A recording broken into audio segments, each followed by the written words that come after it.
You like the gym, yeah? Yeah. Thank you. Can you tell? Make my day. This is it. Thank you very much for watching this episode. It's a wrap. And that is a wrap. Hypnotherapy. What is hypnotherapy and how does it work? That's a good question. Well, I'll tell you exactly what it's not.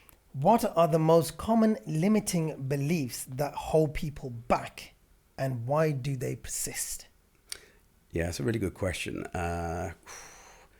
There's a couple that come to mind. Imposter syndrome, like people feeling like they're feeling like a bit of a fraud in their situation. They've got a half decent job and they feel they're not worthy of that job. I often say to them, I said, if you had your time again, what would you do differently? And some of them are, I've actually worked with a couple of billionaires. And when I ask them that question, they always say,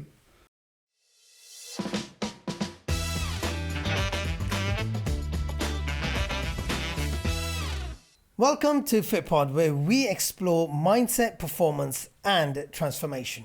Today's guest is Adam Cumberland, a top Harley Street hypnotherapist with over 20 years of experience helping people overcome anxiety, fears, and self-limiting beliefs. We'll dive into how the subconscious mind shapes our reality, how to break free from destructive habits, and how hypnotherapy can create lasting change. If you've ever felt stuck or wanted to unlock your full potential, this episode is for you. So, let's get started. Adam, welcome to the studio and thank you very much for your time, sir. yeah, it's great to be here. Good to see you. Likewise, how's your journey down, up from London? My journey up was good, actually. And thanks for your text on my arrival. Say welcome to sunny Birmingham, although I think it wasn't quite as sunny as your text was, as optimistic as it was. But no, it was a great journey up. Well, first of all, my first question before we get into the nitty gritty of what you do. When your follow came up on our Instagram and I read a bit about your bio and it said hypnotherapy and I was like, ooh, this guy sounds interesting. He probably does all this hypnotherapy kind of stuff and hypnotizes people. But then I found out from Z that it wasn't actually, you don't hypnotize people. So hypnotherapy, what is hypnotherapy and how does it work? That's a good question. Well, I'll tell you exactly what it's not. It's not doing silly things and like stage entertainment, which is what a lot of people see with my good friend Paul McKenna back in the day in the 1990s. Was doing funny things on a Saturday night, making people look like a chicken and making them think they're a broom and all these funny, silly things. But he doesn't do that anymore, and nor do we. But no, it is a genuine way of creating change in people's behaviours in a relatively quick fashion, where we sort of dig into sort of not just the logical aspects of the behaviour, but the deeper emotional triggers, which really just helps people to get them moving in the right direction. So if someone came to you saying, I don't know, for example, we're going to touch upon this anyway, but they are scared of public speaking. Yeah, that's a big one actually. So public speaking it's a really interesting one, that because fear and excitement are actually the same feeling in our body, but we make a decision in our head how we wish to channel it. So some people, for example, the thought of going on stage is the scariest thing in the world. Mm. Or actually, to probably give a better analogy, like someone jumping out of an aeroplane can be so fearful of that and will avoid it like the plague, where other people like my younger brother Jamie, he would probably happily do it every Saturday afternoon. He absolutely loves it. But it's actually the same feeling in our body, but we're making a decision in our head whether we want to channel this as fear or excitement. So when a lot of people come to me saying, excuse me, when they come to me saying, Adam, I really want you to get rid of this anxiety towards presenting, although the short answer is yes, we can get rid of it, I think a more intelligent answer is not about deleting the anxiety. It's about channeling it back into excitement, because we should be excited about public speaking. So when actually, after we've sort of finished a session, I want my clients to actually be looking forward and eagerly wanting to put their hand up and grab opportunities to present. And so, yeah, it's about channeling it back into that excitement. One of my fears. It's asking a question where there's loads of people. Now, we had an opportunity. Remember when we went to the... That does sound like half the problem there, because if you're the public speaker and you're asking the question, who's going to answer that question in the audience? That's the thing. So we went to you this mean networking... turn the question into a statement? So we went to this networking event. It was a massive networking event, and there was a really a good keynote speaker on, and I wanted to ask him a question. But I just couldn't. I just didn't. I was thinking, I was just to him, I want to ask this question. I want to ask that question. But I just didn't want to put my hand up. That is one of my fears.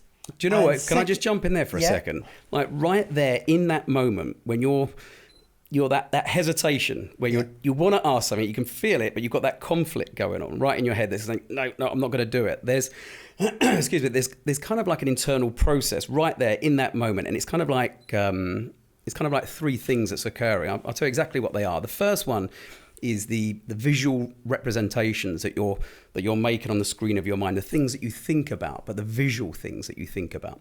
The second one, which people often think sounds a bit odd or a little bit bizarre, is actually our breathing, along with our muscular tension.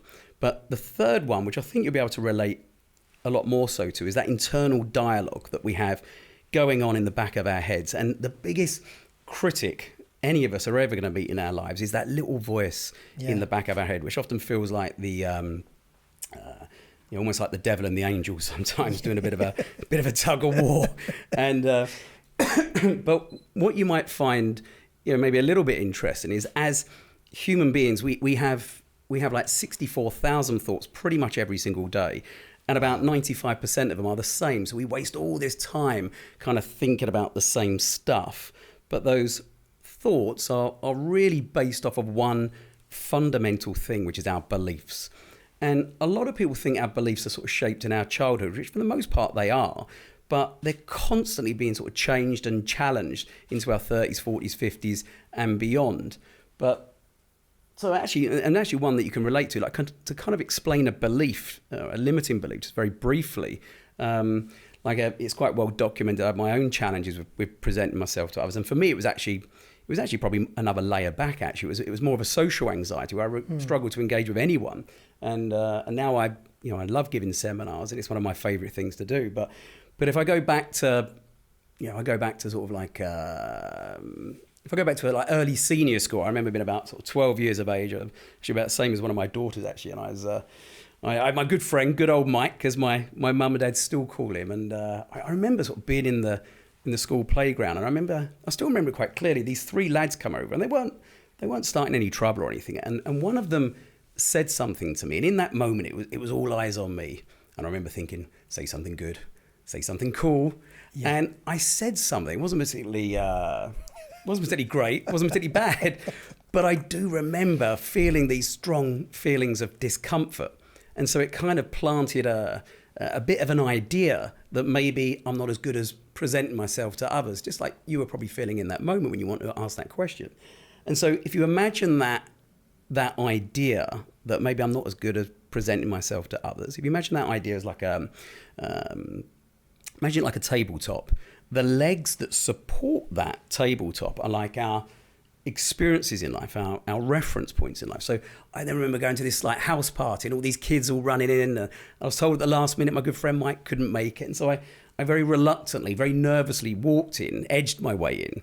And so that was another experience, another reference point. And so as we get more experiences, more reference points, more legs, if you will, that support that tabletop, and God knows, I bet you've got a few reference points yourself about wanting to speak up in those moments, is that it then becomes a solid table, a solid belief.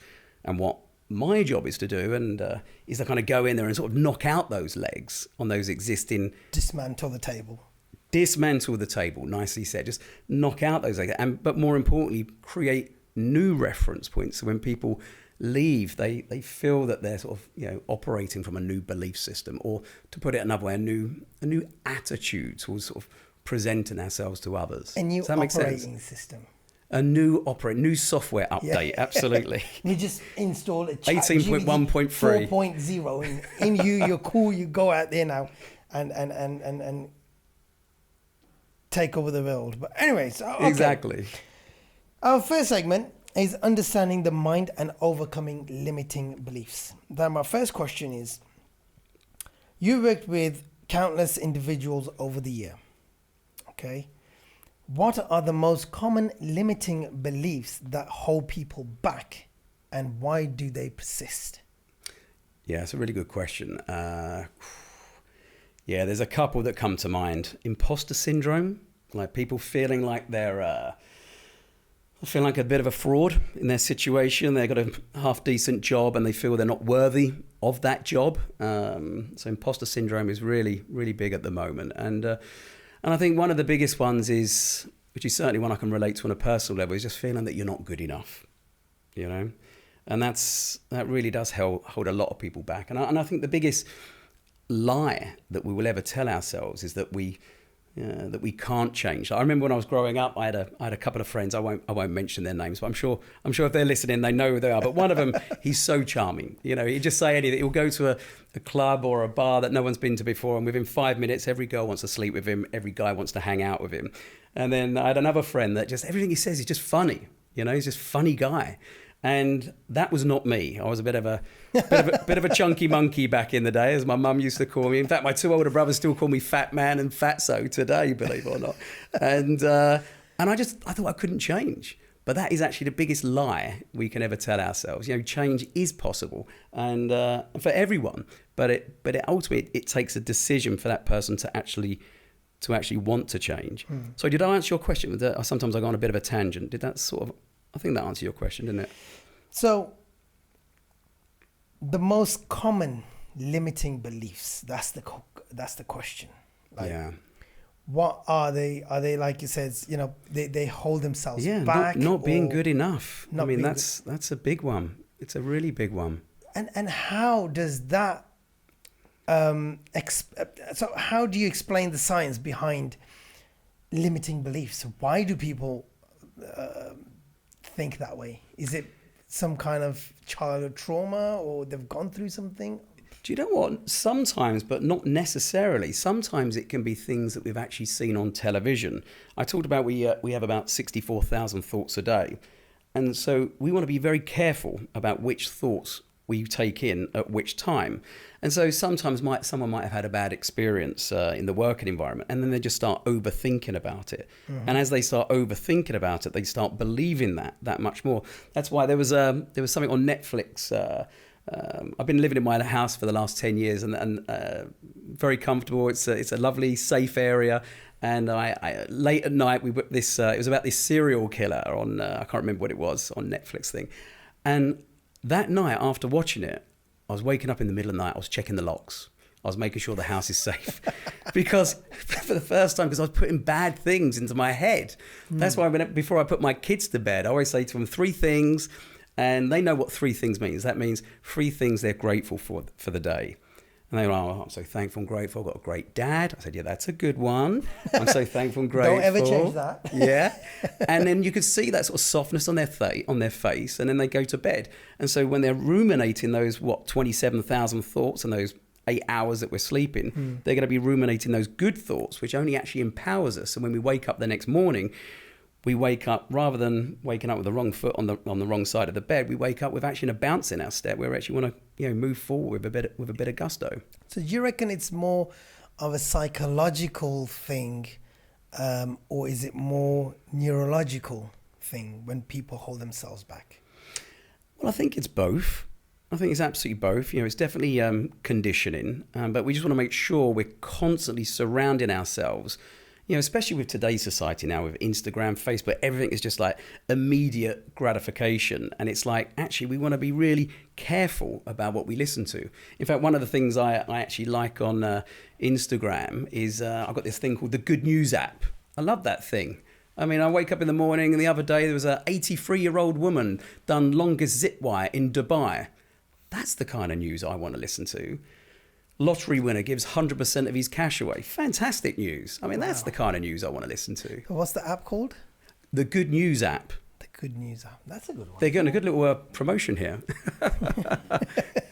They better pay us for that. But you use analogies to help people understand how their belief shapes their reality. Yeah. Could you share a powerful analogy that has resonated with your clients? Yeah. Well, actually, I used one, didn't I, just a short moment ago about the tabletop with legs, and that one does seem to really resonate with a lot of people, because when it's once we knock out those legs, that's one thing, but we then got to build new reference points moving forward. But it's important. You don't want to just walk out the door without the legs. Oh, yeah, no, exactly. But it's important that we do it not just logically, but emotionally as well. And that's where, because a lot of people sometimes, they've done lots of talking therapy. They may have spoken to counselors and psychotherapists, and they've got a good, sometimes logical understanding of why they're feeling, but they still feel they're not quite moving forward. And I think that's where I think we sometimes help, is that we actually help people not just logically, but emotionally as well. And so sometimes when people go through our sessions, it can get pretty emotional. You know, this. Give me an example. Heavy. Give me an example of, say, for example, okay, I am not 100% with heights. Right. I mean, I really want to do skydiving, and I don't want to do as well. You know, I'm thinking, when those doors open, shit, how I just made the wrong decision. So how would you help me come over that, just briefly? So I would get you to fully associate in a very immersive way as if you were actually going to do that. And we ultimately grow through discomfort. And so we want to push you to your comfort zone. And we can do that by using psychological techniques in real time, where I can get you to fully associate with all your five senses as if you are literally about to jump out, and get comfortable with feeling uncomfortable. And the more comfortable you get with feeling uncomfortable, that's when we get to that point where we actually want to move forward. And ultimately, with, I think, most of my clients, and even myself now, I think I can imagine you as well, it's like, for me, whenever my life starts feeling really easy, really comfortable, I realize now it's time to mix it up. It's time to get uncomfortable. It's time to stretch. It's time to do something. And it's never, life shouldn't be easy. I mean, life, if I'll be honest, if I'll be quite blunt, I think life, it should be hard, because that helps us to grow. And I've always said there's only one thing that makes us happy in life, and that's it's about 10 million pounds. No, I'm joking. No, I've always said it's progress. As long as we feel we're moving forward, because even if they've got 10 million pounds, I mean, when people say money doesn't make you happy, I mean, God, it really doesn't. But at the same time, we want to be progressing in all areas of our life, and even financially. No one wants to earn 20% less next year. So we want to be moving forward in all areas of our life, emotionally, spiritually, sexually, in all areas of our life. And as long as we feel we're moving forward, that's when we're feeling joy. That's when we're actually feeling happy. But do you think that money can't buy happiness? I would say, do you know, it's a smart question, actually. It's a good question. So, because, okay, the short answer would be no, it can't. However, I think if it helps you to buy a book, which you need money for, to get a book, I mean, and you can read that book and you get value, money definitely does not, 100% does not make you happy. Yeah, even more so in this day and age. I mean, I think it's, with like Instagram and everyone trying to keep up with the Joneses and looking at all these silly profiles of people putting these pretend lives out there, and then these younger kids that are coming in like 18, 19, 20-year-olds, and thinking, hey, this is what I need to be happy. I mean, God, I think, no. I mean, the sooner we get to the realization that actually none of that stuff does make us happy, and actually the things that really make us happy are generally the things that we're not spending enough time with. Spending time with our kids, spending time with the people that we care about. I mean, when we're lying on our deathbeds, grey and old, there's only one thing we're going to care about, and it's not going to be how much money we got. It's not going to be how clever we are. It's the relationships in our life: mum, dad, friends, kids. You were telling me that lovely little story about your your boy earlier. I mean, that's the magic right there, isn't it? Exactly. Life is relationships. But when I speak to entrepreneurs and businessmen who have spent 5, 6, 7 years building up businesses and losing that time with their families, what would you say to that? Because that time's never going to come back. Yeah. You'll always have business, you'll always have money, you'll always get all of that stuff. But the moment your child is 3, he's never going to be 2 again, ever, no matter what, no matter how much money you have. Absolutely. Right? You've missed out on that year. Do you know what? I think my clients have actually hypnotized me over the years. I kid you not. I've seen 3,000 and something individuals over the last just over 20 years now. And I often say to them, I said, if you had your time again, what would you do differently? And some of them are, I've actually worked with a couple of billionaires. And when I ask them that question, they always say, I wish I spent more time with my kids. I wish I spent more time with my kids. It's the one thing. So yeah, we've just got to, we've got to do that. Sure, we've got to get our basic needs met. We've got to, pay the mortgage, pay the rent, put some food on the table. But other than that, I mean, it really comes down to those relationships and cherishing those, especially like your kids. I mean, before you know it, they're gone, aren't they? Honestly, he's 2.5 now, and I can still remember the day he was born, like 2.5 years ago. Yeah. And it's just like, and that probably felt like 3-4 months ago or something. Yeah, it's just like dude. And it speeds up, by the way. Like my kids are like 12 and 8, and I mean it gets faster. It's like, do you remember it's like pushing the triple fast forward button on life when you have kids. I always thought my life was going quickly before I had kids. Now I've got kids. I mean, it's like someone's putting a fast forward button. Before you know it, you're going to be 60, 70, and what was that all about?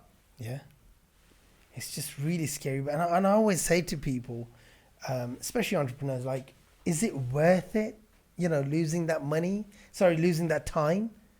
Is it worth it? Like, and most of the time the answer is, oh well, now I can provide a better life for those children. Yeah, no, it doesn't work like that way. It just doesn't work that way. I mean, I've just had too many people come through my door, and it's not because I'm particularly smart or anything. I mean, it's just I've just had too many hundreds, thousands of people I've just seen every day. I recognize the patterns anyone would if you were sitting where I was sitting. And it's just, these kids that have got such a fortunate life that have had, brilliant private schools and all the rest of it. And, there's something's missing, and they really wish they had that connection with their dad, their mums. That's more important than anything else. And so for me, if, anything that takes a minute away from me being with my kids and my wife, I have to think twice about it, Yeah.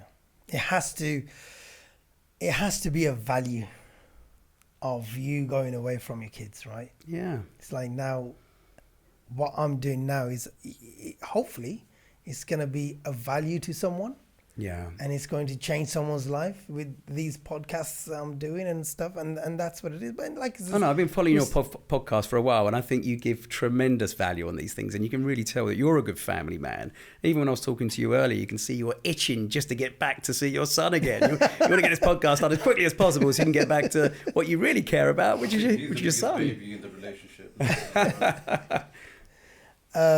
Okay, so do you think that can you truly eliminate limiting beliefs or in a single session, or is it gradual?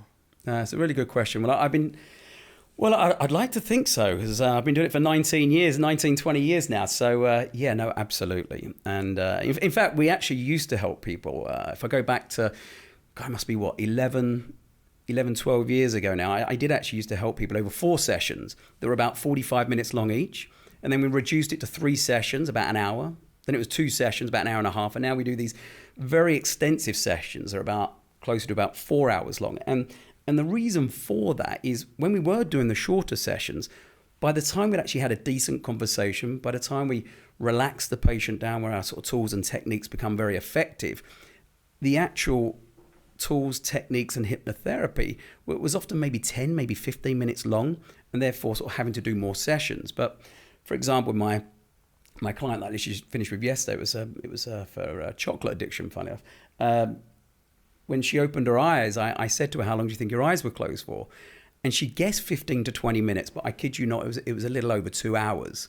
What? And so because the session's that much longer, but more importantly, because the actual hypnotherapy part itself is that much longer, it's kind of like the equivalent of maybe 8 or 9 sessions in the way that we used to work going back sort of 10, 11, 12 years ago. Does that kind of make sense? Yeah.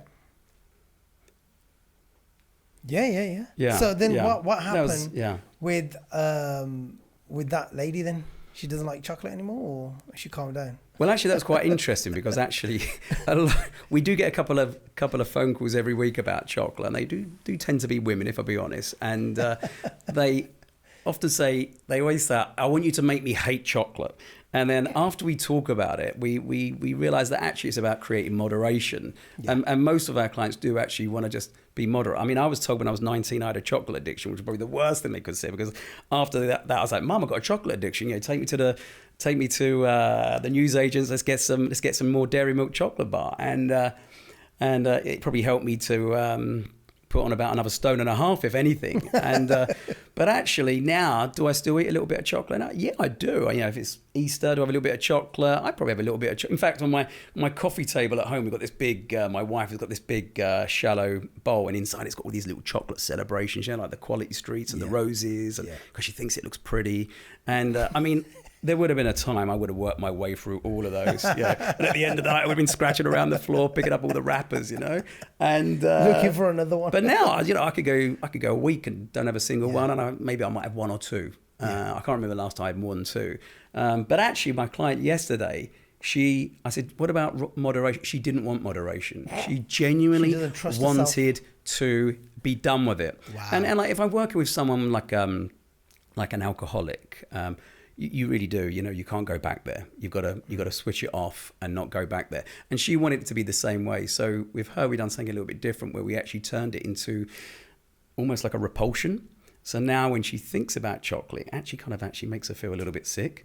And so now when she walks past the supermarket and when she sees that aisle, rather than thinking, oh, should I? That kind of feeling where it's like, oh, maybe just the one chunk. She's now just doesn't want to go there, because if you're trying not to eat something, you're using willpower, and willpower is only good for short-term goals. Like if you're running a marathon, those 26 odd miles or whatever it is, I mean, yeah, great, bring on the willpower. Let's just try and get through these few hours of trying to run this thing. But no one should be running a marathon every day of the week for the rest of their lives. Yeah, of course. And so if we're using willpower, like I say, it's only good for short-term goals. And so if you're using willpower for, say, weight loss, for example, it's only going to last so long. You might do 2 months, 3 months, 4 months, and then you're going to cave. And that's why if someone's getting married, for example, they can go on a mission, use willpower for those 3, 4, 5 months, and then be walking down the aisle looking great. But if they're anything like me at the buffet back in the day, I would have, going for it again, So it's when we change that sort of mindset where we're no longer trying not to eat something, instead we just don't want to eat something, it gives us a very different interpretation. So what did you say to her that she now hates chocolate? We actually mixed the chocolate up in her mind. We found out some things that she really didn't like. One of them was it's a drink. Was it Pernod? Pernod? It's a drink. She says Pernod. It's like an aniseed. I think I had it once. I think years ago. She hates this. When she smells Pernod, it's like an aniseed type smell. And the other thing was anchovies. Okay. She hates anchovies. And so in her mind, I basically mixed up chocolate with anchovies and Pernod and mixed the associations in her mind. So now when she thinks of chocolate, she has those other associations in there, which she was really happy about it. She actually sent me a nice little message this morning, actually. Oh, wow.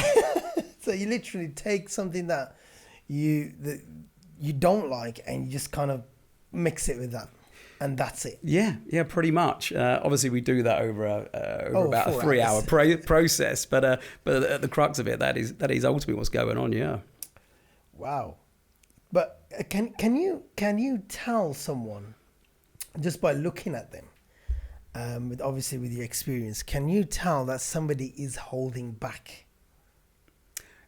Can you expand on your question a bit? Like, for example, just so I want to make sure I understand you.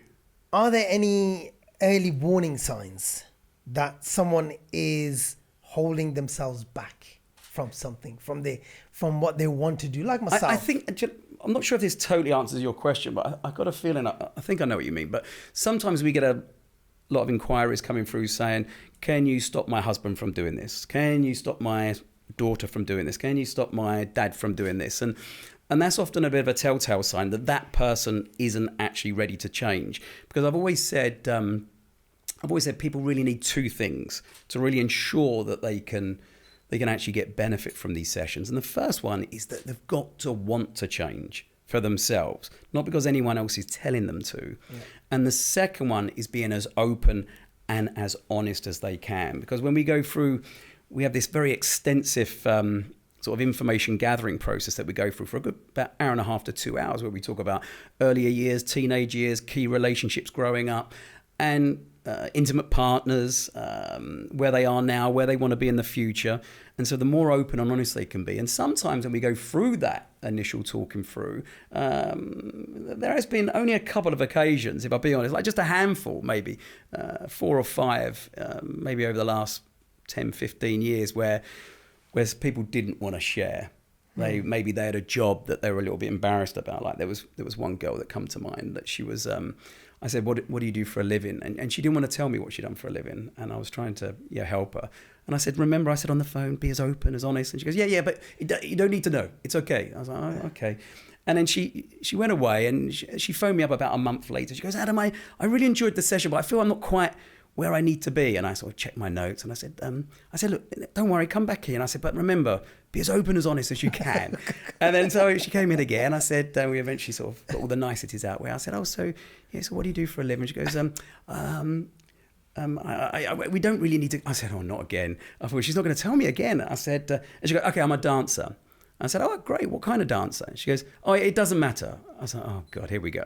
And eventually she told me that, she's a bit of an erotic dancer. I'm not there to judge. But because of that, we end up talking through, and then it got down to sort of her seeking approval from her father. But we would never have got to that if she wasn't as open, as honest. So I always say to people, if you're thinking of holding back, going back to your original question, and not sharing, I mean, they're only going to, it's only going to affect the results for themselves. Yeah, exactly. The more open, the more honest you can be. It makes all the difference. Yeah, of course. So fear, anxiety, and public speaking. We've spoken about public speaking briefly, but my first question is obviously on public speaking. So public speaking is one of the most common fears. Why do you think so many people struggle with it, and what's the first step to overcome it? I'm guessing public speaking is not something you struggle with, is it? Well, if you've... here it is, okay. I can speak to a bunch of people who are sitting around like this, fine, not a problem. But if you ask me to get on stage and present something, I've bottled it. Public speaking is a really interesting one. It's something I've been helping people for a long time. And obviously because of my own sort of anxieties being able to present at something, it's one that really resonates with me. And there's a funny thing with public speaking, is that people kind of fall into these bad sort of default modes of communication, because when you help people with public speaking, it's actually it's a little bit different from my other sessions. Is that it's kind of like there's two things that we have to deal. We have to deal with how we're feeling on the inside, but also how we're communicating on the outside. Because if you only take care of that and not this, you can end up feeling anxious again. So, okay, let me try and give you an example. Like, actually, I had a chap just a couple of weeks ago. He's I always get my clients to do these like mini presentations for me, and he stood up to me. I said, talk about your work, and he said something, and I noticed the way he was talking, and I think I could see how he was tripping himself up. And because I always talk about, it's always important to share from the I perspective and with emotion.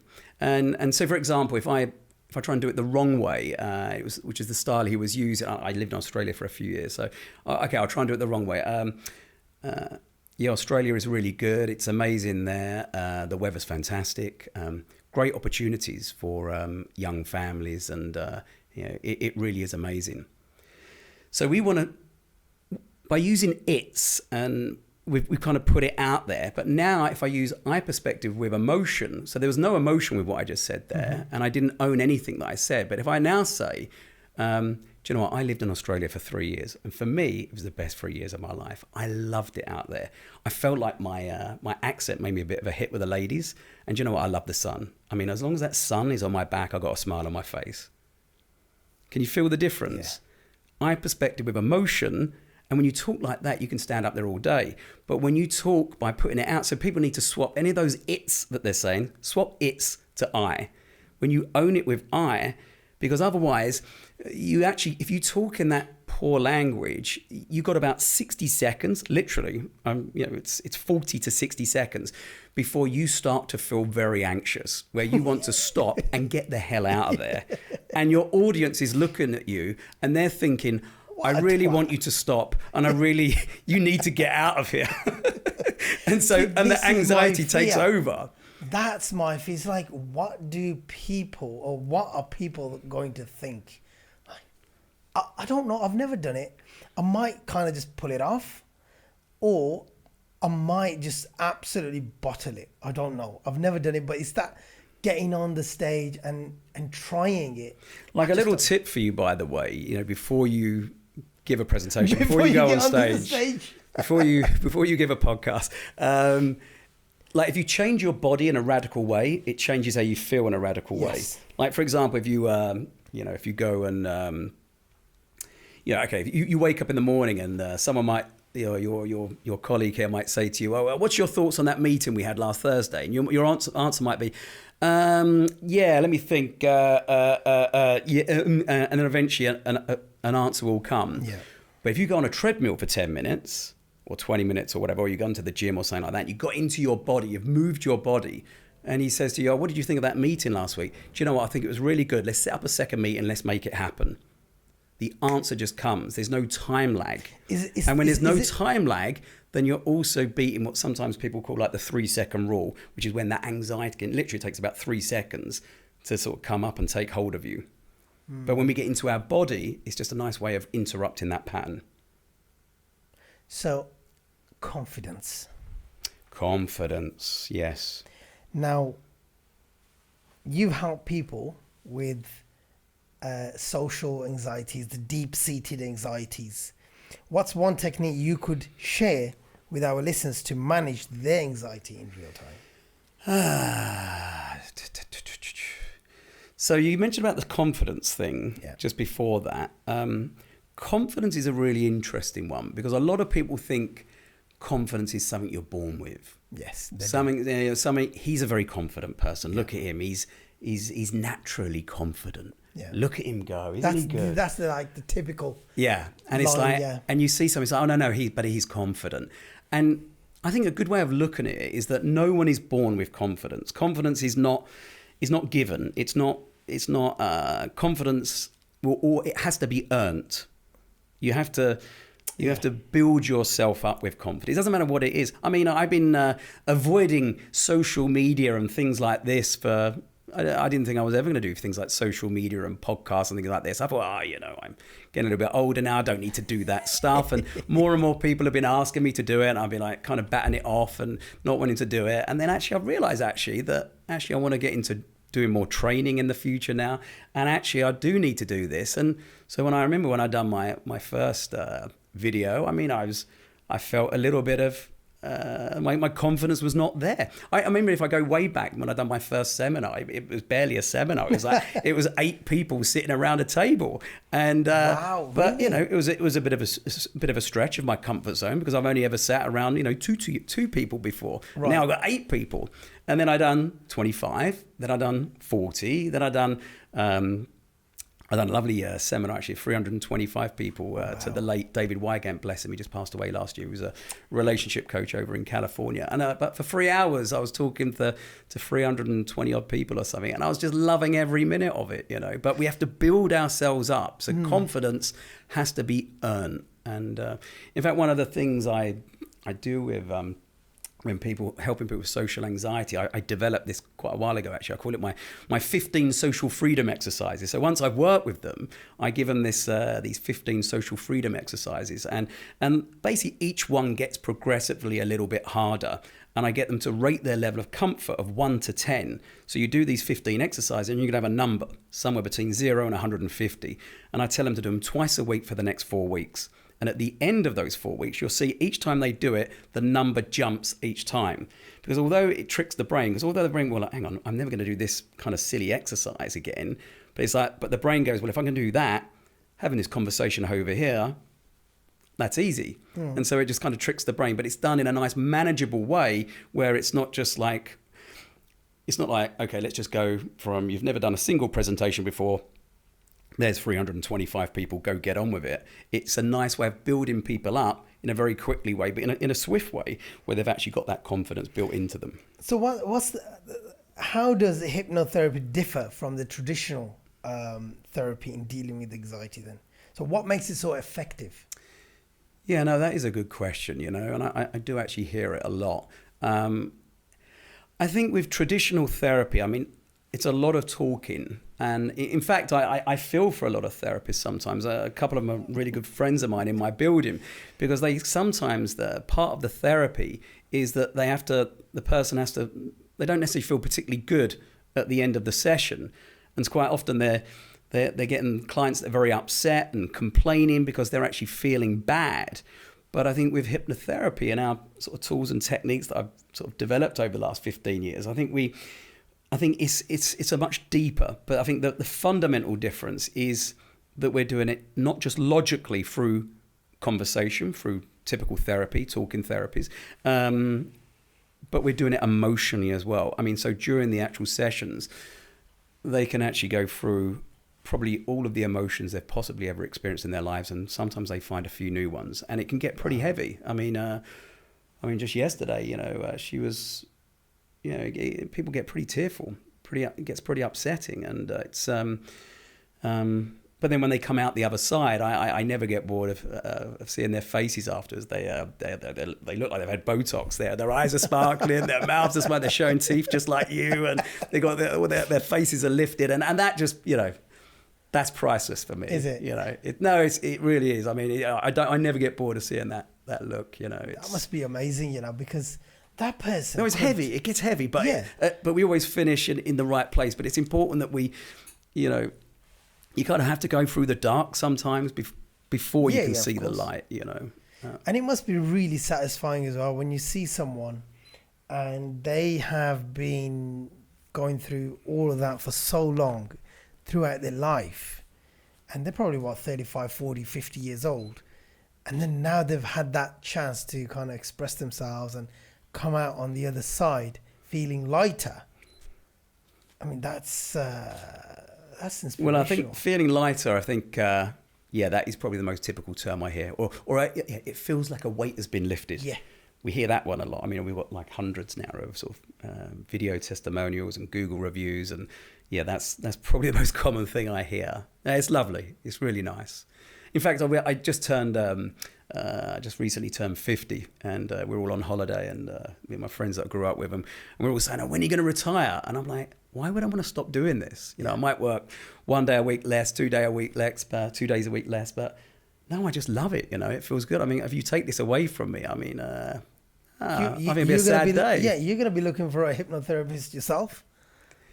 If you stop doing it. I mean, it's. Do you know what? The older I get, the more I reach out to some people, the more I reach out to others. I mean, like when I was younger, I think some of your listeners, some of your younger listeners in their sort of 20s and 30s that are trying to grow and expand. They're always that mindset, especially as young men, we're all trying to do it ourselves. We want to be in control. We can do it all. Yeah. But actually, the older I get, the more I realize actually it's just so much better to reach out. If I go to the gym, I have a personal trainer. If I go anywhere, if you think of any problem in life, there's someone that's probably either written a book about it, given a seminar about it, given a podcast about it. And if I can go and invest some time in listening to that person, whether it's sitting with that person, paying that person, whatever it might be, and get those solutions faster, then great, and then move on. Yeah. And I'm certainly, like I said, I've always said, every day's a school day, and I certainly haven't got it all figured out. Especially, when you love something so much, you don't want to give it up just because you've reached a certain age. No, I mean, like I go to California every once in a while because all the latest technology. I like going there for three reasons. One, I think it's the best place in the world to holiday. I absolutely love it there. Is it? Oh, yeah. Put it on your hit list. I mean, it's a big place, California, and there's a lot of good stuff there. The second thing is what I like about there is that all the latest technologies in my industry come out there. So I go there to carry on brushing up my own skills and learning new things. But I also I run sort of workshops and seminars out there as well. So it kind of becomes like this three thing: holiday, work, learn, all in one sort of 3-4 weeks type thing. Yeah, it's good. It's good. That's perfect. Yeah, if you ever go out there, let me know. I can tell you a few good locations to go. Oh, yeah, Another place called Carmel. It's a nice place there. And you've got Santa Barbara, Santa Monica. I mean, they're beautiful areas. You'll love it. You'd fit in very well there. You got the right look, yeah. Yeah? You got the look. What do you look? All right, book the tickets for me, please. Right, breaking addictions like we spoke to, and unwanted habits about, the chocolates and stuff. And many people struggle with addictions, right? Whether it's sugar, social media, or even procrastination. What's the underlying cause of these behaviors? Well, do you know what? We're all unique and therefore just a little bit different. There's a lovely chap. What's his name? He was, I forget his name now. He very kindly gave us a video testimonial. He still contacts me on Facebook every year, actually. I forget his name now. But he was a black taxi. He was a black cabbie. And there's something about those black taxi drivers. They really know how to talk. And he had a bit of a problem with alcohol. He was drinking a bottle of white wine and a bottle of vodka every night, and he really was in a pickle. And I think I worked with him. Good fish, I think it was 9 years ago. I worked with him, and I love when he gave the video. He goes, Adam. What he said on the video testimony. He wasn't brilliant. drunk on video. No, he goes. I think what Adam does, he takes out your brain, he gives it a good wash, and then he puts it back in again. And I just thought that was quite a lovely way of saying it, Installs the new operating system, and you're good to go. But do you know what? It really come down to that. If I be honest, and I know he wouldn't mind me saying this. He knows who he is. But yeah, it really come down because deep down inside, he didn't think he was good enough. Didn't think he was worthy enough. And when we address those things, then those outer sort of bad habits that we see on the outside, whether it's chocolate, alcohol, sniffing drugs, whatever it might be, those things can kind of fall by the wayside, where we don't feel the need to do that, where we can actually feel great on the inside, and not worrying about changing how we feel.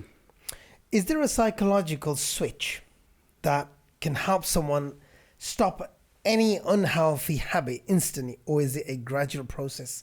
Now, that could be for weight loss as well. I would love to say, boom, there is a switch, but there isn't. But what I would say, it's... Because when you say a switch, you almost feel like someone can just go boom and make that shift. I mean, we can make those shifts pretty darn quickly, but, in, say, a few hours. But actually, what I would say is there is, in that process of when we're helping people, there is a pivot point that I guess is like a switch where change happens. Like if I share of my own story, I remember if I go back to when I was like 25, 26, I had a pretty good job in the city. Money wasn't a problem. Got made redundant. I wasn't working for about a year and a half. Didn't know what I was going to do. I thought, should I go to Thailand and sit on a beach or something? I thought, but then that might get pretty boring pretty quickly. And I just didn't know what I wanted to do. And I wasn't doing anything. And I remember I was going out, I was drinking a bit too much. And, sure, there's a couple of nights there where I don't quite remember how I got home, It doesn't look like, but just by looking at you, it just doesn't look like that you would have had. Do you know what? All of that feels like 3 or 4 lifetimes ago for me now. It's weird. And I do think we do change. I think every decade. Some people actually think every 7 years we pretty much change as a full human being. I think it's pretty much every 10 years. But I think I've lost my trail of thought. I was going somewhere there. Where were we? You were in Thailand. In Thailand, I don't know. And you I've lost spent my trail some of nights thought. and you didn't know how. Oh you yeah, no, got there's home. that going back to that switch, that pivot point Yes, type thing. switch. And I remember there was one night. I remember I couldn't sleep. It was about 3:00 in the morning, and I just remember thinking, like, what the fuck is it all about?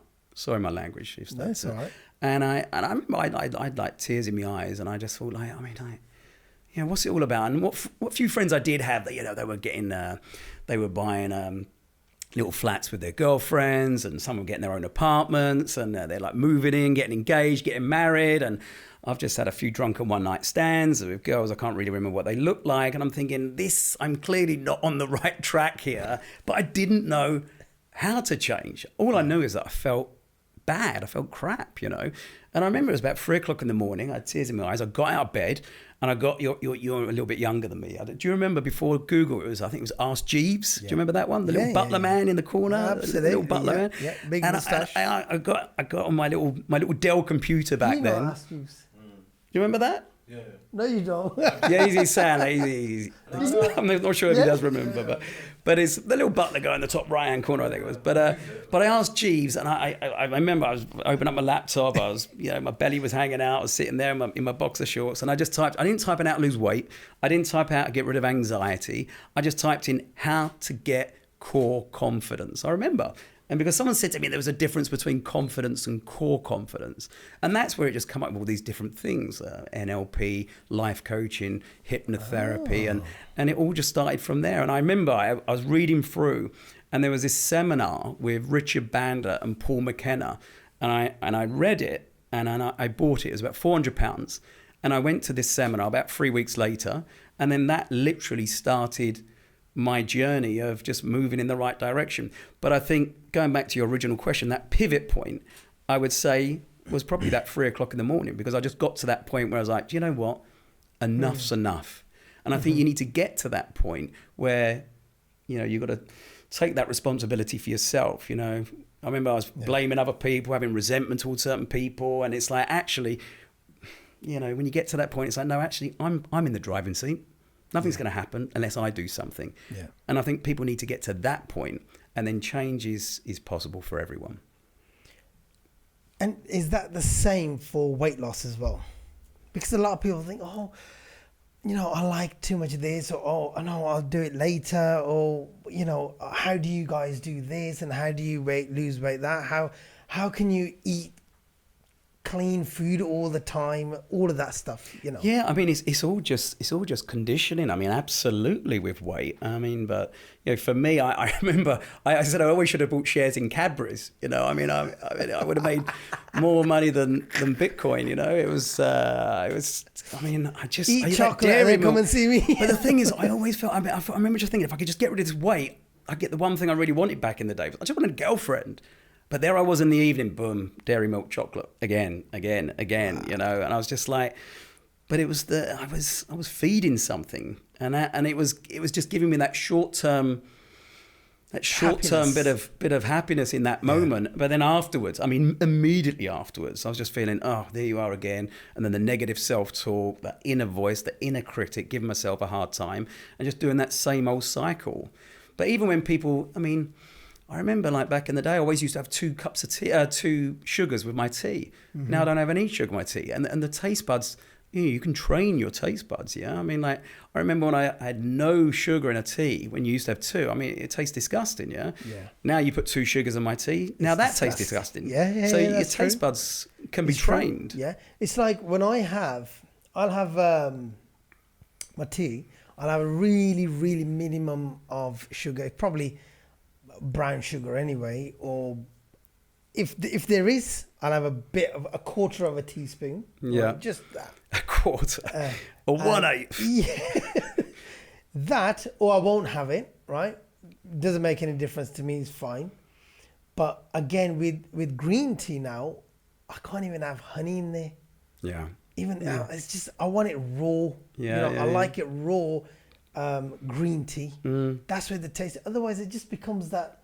I don't know what. It just becomes horrible. But at the same time, and in contrast to that, I think people shouldn't beat themselves up as well if they do want to have a little bit of something. Like, going back to what I was saying about, you know, everything in moderation. Yeah. I think it's okay. In fact, I don't. You know, every once in a while, if I have a lemon and ginger tea. I might put a little bit of honey in there, not much, maybe just a little bit, I'll just have to mix it a little up. chocolate here and there. I'll have a little chocolate here and there, and I had some last night because Ramadan is starting tomorrow, and it's a good detox. And I mean, I don't have a sweet tooth, but when I start eating, I just like eating. So now I know, okay, for the next month, I'm not going to have X, Y, and Z. So I'll have a bit of extra. I might take the missus out for a dessert or something, later. And it has to be for a special occasion. I used to be like, sitting there just eating chocolates, rich tea, biscuits. And custard creams were my weakness back in the day. Yeah. Don't even go there. And it's just, and the thing is, they're cheap, and it's a massive box, and you can just go through the whole thing at night. And they're nice. And I was just like out there. Were you really? Yeah. At one point, Then I looked like that at one point down there.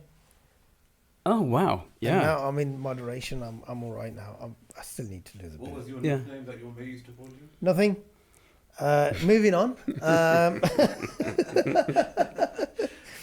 Moving on. The power of hypnotherapy. Trying to get that in there. Hypnotherapy and mindset shifting. Now, hypnotherapy is sometimes misunderstood. Obviously, I misunderstood it totally.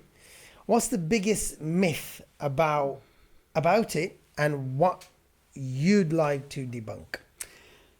Do you know what? I've from doing this for so long now, it seems like everyone over the age of 37 is way skeptical about hypnotherapy compared to everyone under the age of 37. And the reason for that, I think, is once again going back to Paul McKenna that I mentioned earlier. Everyone over the age of 37 remembers him back in the 1990s on Saturday night TV doing some pretty wacky but very entertaining things, where people under the age of 37 are way more aware of its more therapeutic benefits, and people more like Tony Robbins, who loves hypnotherapy and life coaching, and was one of the was the founder of life coaching, and he's doing like a wonderful service. So I think people under the age are aware, and the people over that are not, thanks to Paul, bless him.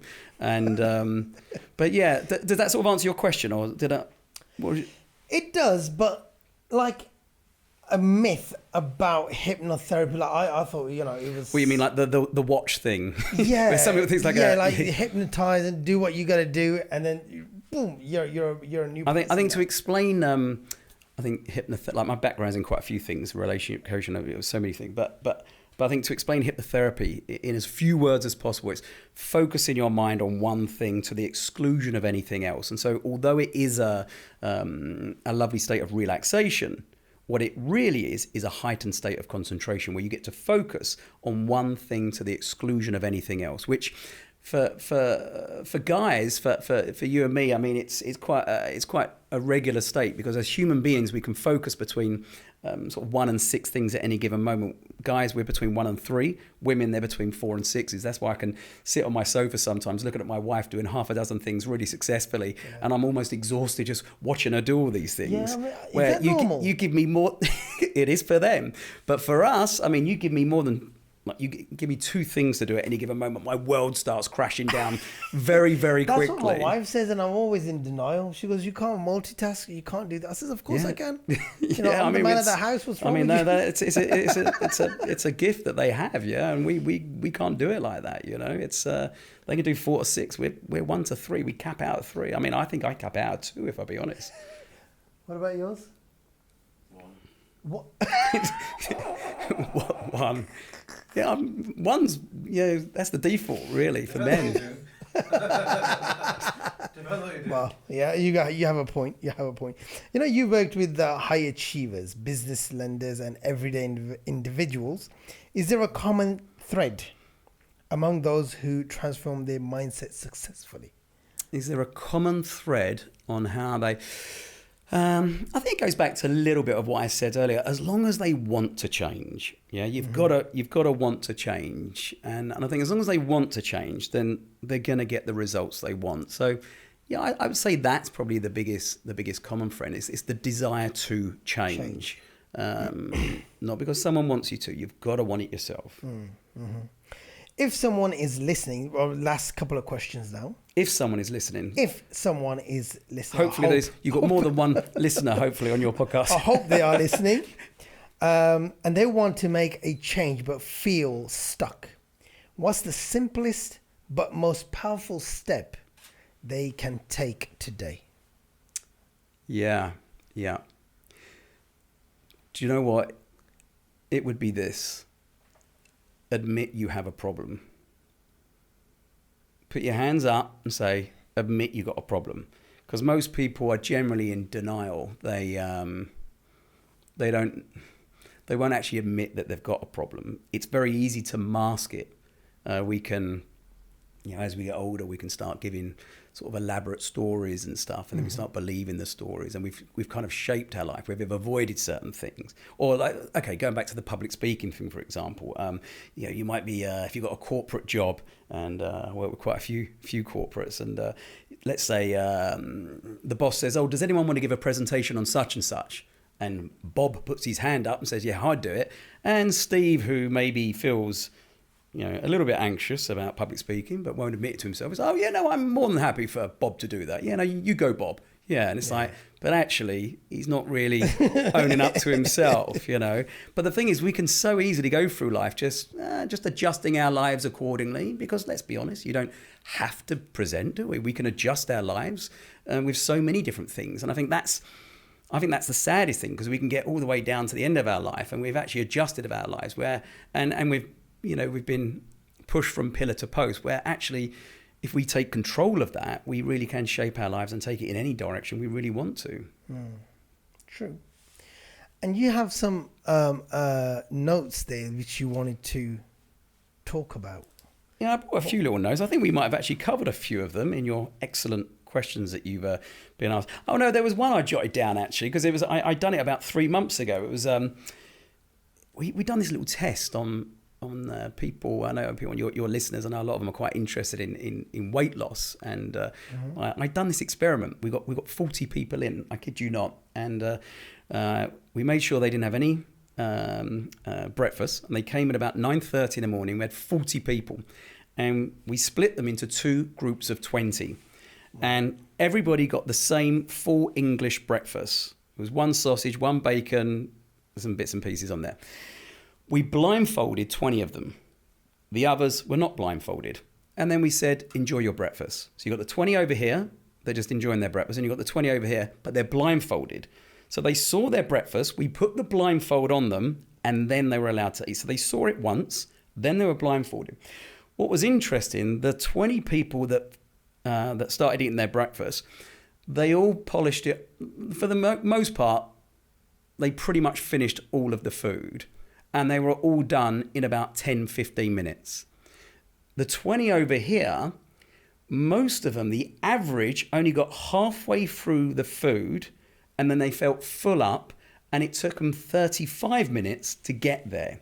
Wow. And so the moral of the story is that... So how long did the other guys take? So the people that are blindfolded took over twice as long. So 35 minutes. About 35 minutes versus about 15 minutes for the people that were not blindfolded. Mm-hmm. And basically by eating slower, they got filled up faster. Because the thing is, when you eat quite quickly, the signal between your gut to your head, you don't pick up on it. But when you eat slower, you get that signal. So they literally got halfway through their food, the people that were blindfolded, and they felt satisfied. They felt they had enough. But basically it's because they ate very, very slowly. But when we took the mask off, I mean, there was literally 50% of the food there, where here there was maybe 3% of the food left. They pretty much polished off the whole thing. And so the moral of the story is, well, not really a moral of the story, but from the experiment is that just eat slowly. I'm not saying every morning put a blindfold on, but hey, why not? But just slow down. I think if you slow down your eating, it makes a big difference, and you'll get full up faster, and you get that satisfied. You won't feel the need to continue. That's funny you say that, is because that is one of our prophets saying, 1400 years ago, that you should always eat slow. Yeah, it's a big one. You should always eat slow, because one, it's good for your metabolism, digestion and everything, and you feel fuller. Yeah. Do you know one of my neighbours? It just come to mind, and I actually just went to his funeral. Bless him. It was my neighbour, Peter. Bless you. Lovely chap, just about to turn 90. Wow. And we had him over at Christmas around my house with my wife and kids. This Christmas? Yeah, wow. just gone. And unfortunately, he just passed away. I went to his funeral literally the day before yesterday. And I said to him at Christmas just a couple of months ago, I said, Peter, what is your trick? How the hell did you get to these years? Because he was so sharp. I mean, he was still going strong, yeah. And he goes, 2 things, Adam. He goes, porridge and walking. He's never had a gym membership in his life. Most of the time when I saw him, he was walking down to the village, walking here, walking there. I very rarely saw him at the house. I was always seeing him around the village, walking around. He's just walk. So if people have any advice on how to stay a long and healthy life, according to Peter, porridge in the morning, which I think is really sensible. Slow release energy, keeps you full up, gets you through your morning, keeps you through the day. But walking. I mean, in fact, I walked with, I think it was 37 of my clients. It was a while ago now. It was before COVID, about 6-7 years ago. I walked with 37 of my clients. Done a marathon walk, and it was good fun. But walking. It's one of the best things you can do. Add years to your life. You got your walking pad today, didn't you? Yeah, so I'm going to start walking. Lock in your 10,000 steps a day. It's There you good. go. Yeah. It's I walk 25 fantastic. minutes from my office from King's Cross to Harley Street. It's 23 Did you minutes come each walking way. from London today? I was going to walk it, and then I realised it was going to take me about 17 and a half days. Pizza. So I got the train. Well, on that note, Adam, it's been absolutely wonderful. Thank you very much for your time.